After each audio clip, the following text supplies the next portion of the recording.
Et les origines de la Chandeleur sont païennes, mais l'Église n'a pas manqué d'arguments pour placer cette fête dans le calendrier chrétien. Jean-Luc Dubard nous en dit plus sur l'histoire de la Chandeleur et certaines coutumes qui l'accompagnent. Pierre Hudard, Raphaël Turc et Filière Lévesque.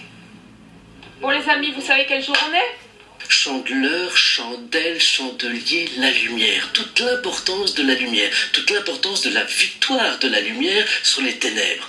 25 décembre, c'est la naissance du Christ, les jours sont plus courts et on va passer justement de l'obscurité de la Noël à la clarté de Pâques. Et entre deux, c'est-à-dire exactement 40 jours juste après la Noël, nous avons le 2 février, comme une petite éclaircie et on va glorifier la lumière à travers des crêpes, justement.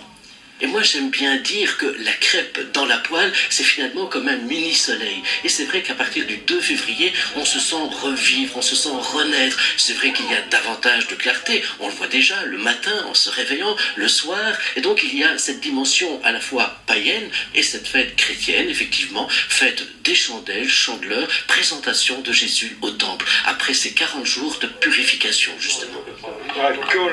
C'est impossible.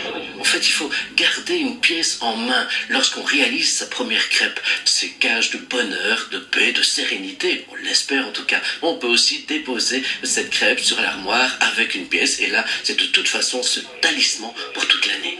Qu'est-ce qu'on en fait de la pièce à la fin de l'année? Ah, on la dépense, on la thésaurise, on la garde pour soi? Non, on la donne bien sûr, on la partage parce qu'il faut partager dans la vie, c'est ça l'essentiel.